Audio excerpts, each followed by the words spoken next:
Good morning, everyone. Thank you for being here today. My name is Rahfi Satria, and I have the pleasure of serving as the moderator for today's presentation.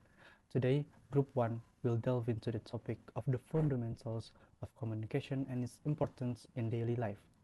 They will explore key concepts of communication, its various forms, and how it plays a crucial role in both our personal relationships and professional environments. Without further ado, let's welcome to the first speaker from Group 1 to begin the presentation, which is me. The first one is definition of communication as a process of exchanging information. Communication is fundamentally a process of exchanging information between individuals, and the Shannon-Weaver model, introduced in 1948, conceptualized communications as a linear process involving a sender, a message, a channel, a receiver, and potential noise that may interfere with the message. This model laid the groundwork for understanding communications in various fields. Second is importance of communications in personal and professional life. Effectively, communication is crucial for building and maintaining relationships, both personally and professionally. In the workplace, strong communications skills enhance collaboration, leadership, and conflict resolution. In personal life, they foster understanding and connections. Furthermore, communication skills are essential for career advancement. Employers highly value employees who can convey ideas clearly, collaborate effectively with team members, and negotiate successfully with clients. Alright, next, the basic element of communication. The first one is sender. The sender, also called the source or communicator, is the individual or entity that initiates the communication by encoding and transmitting a message. The second is message. The message is the content of communication, the ideas, facts, feelings, or instruction the sender wishes to convey. Message can be verbal, like spoken or written words, or nonverbal, like body language, facial expression, symbols, and tones, with both components shaping the message effectiveness.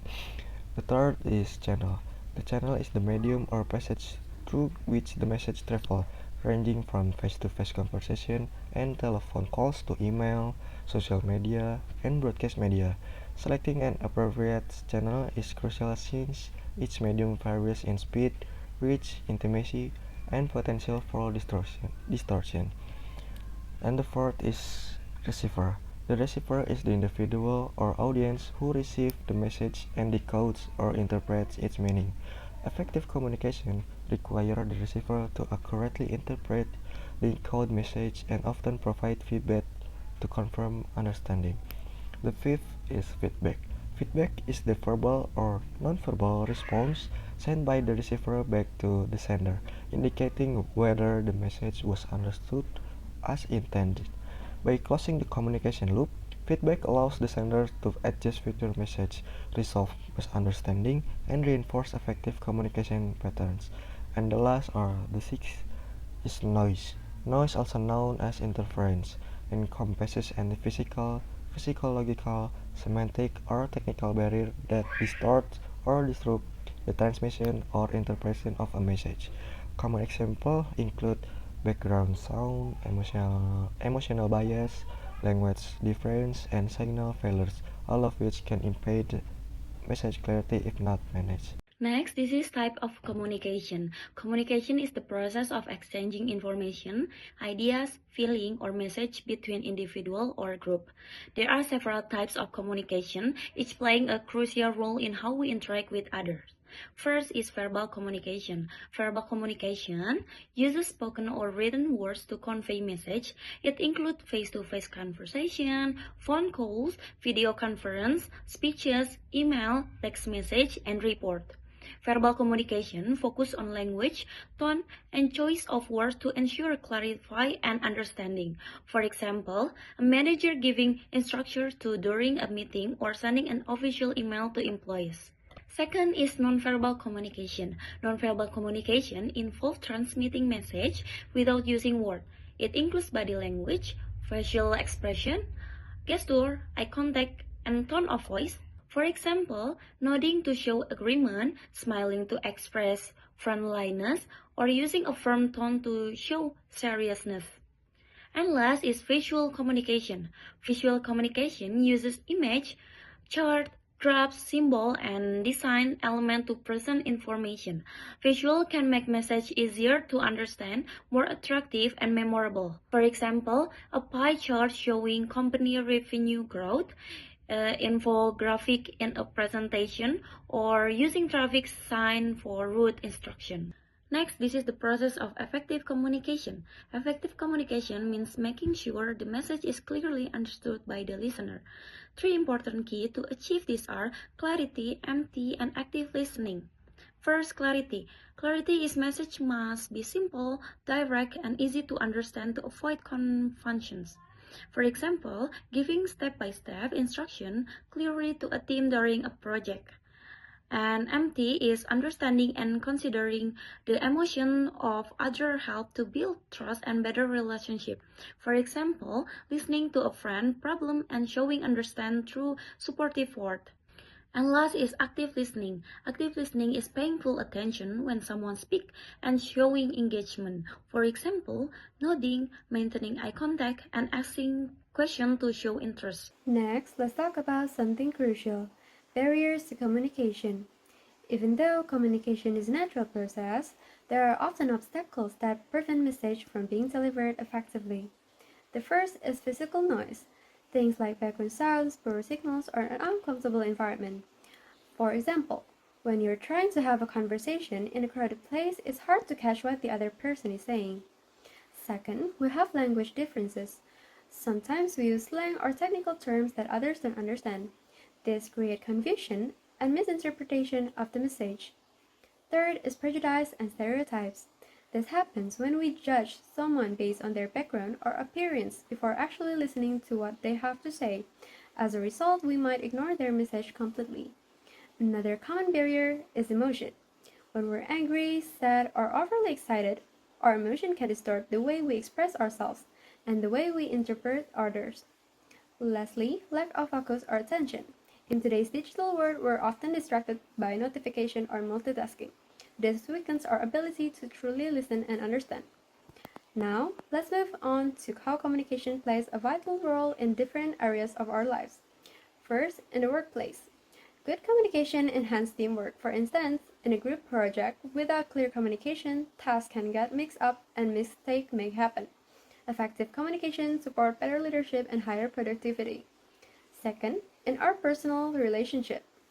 Whether with family, friends, or partners, communication is the key to building trust and emotional connection. When people can express their thoughts and feelings honestly, the relationship becomes stronger. And third, in the education environment. Communication is essential. A teacher must be able to explain lessons clearly, and students need to feel comfortable enough to ask questions or give feedback. Without proper communication, the learning process suffers.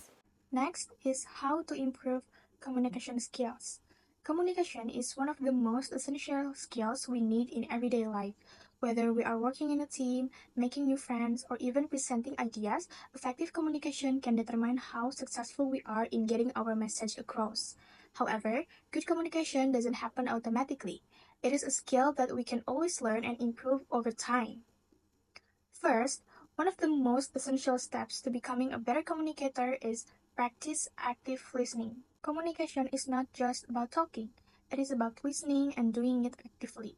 Active listening means giving our full attention to the person who is speaking without distractions like phones or wandering thoughts. When someone talks, we should avoid interrupting them. Instead, show that we are engaged by making eye contact, nodding slightly, and reacting appropriately. Another key aspect is paraphrasing, by repeating the main points in our own words to confirm that we truly understand their message.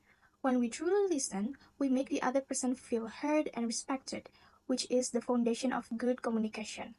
Next, it is important to speak clearly and be concise. Many communication problems happen because the message is too long, too vague, or too complex. Before we speak, take a moment to organize your thoughts so that our message has a clear structure. Using simple and direct language ensures that people easily understand what we mean. It is better to focus only on the main points rather than adding too many details that can confuse the listener. Being concise doesn't mean rushing. It means removing unnecessary words or repetitive explanations that dilute the core of our message. Another key to improving communication is develop emotional intelligence and empathy. Good communicators don't just speak well, they connect with others emotionally. This means being aware of our own emotions, understanding the emotions of others, and responding appropriately.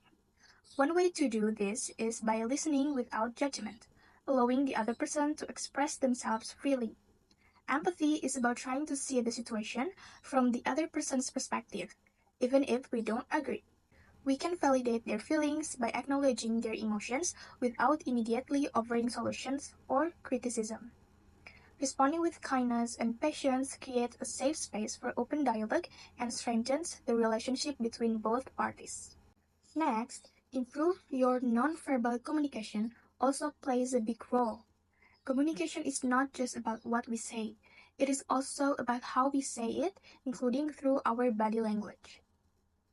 Nonverbal cues such as eye contact, posture, facial expressions, and tone of voice play a huge role in how our message is received. Maintaining natural eye contact shows confidence and attentiveness. An open posture, for example, keeping arms uncrossed, signals openness and friendliness. Our tone of voice should match our message, for example, sounding warm when offering support or sounding serious when delivering important information. Likewise, appropriate facial expressions make our communication more relatable and trustworthy. For example, smiling can help you seem more friendly and approachable. Finally, one of the best ways to boost communication skills is by practicing public speaking. This doesn't mean we have to speak in front of hundreds of people right away. We can start small by speaking in front of a few friends, classmates, or colleagues. Recording ourselves while speaking and then reviewing the video is a powerful way to notice our strengths and areas for improvement. Another helpful technique is starting casual conversations with new people. For example, greeting a neighbor or chatting with someone at the coffee shop. Role-playing with friends, pretending to be in different situations like job interviews or client meetings can also be very useful. In conclusion, communication is more than just exchanging words. It is the foundation of understanding, collaboration, and success. By mastering the basic elements and different forms of communication, and by applying active listening, empathy, and clarity, we can greatly enhance our personal and professional relationships. Recognizing and overcoming barriers is equally important to ensure effective interaction. On behalf of Group 1, I would like to thank all of you for your attention and enthusiasm throughout our presentation on the fundamentals of communications and its importance in daily life. We hope that the material we shared today has provided you with a clearer understanding of how communications impacts both our personal life and professional success. Thank you.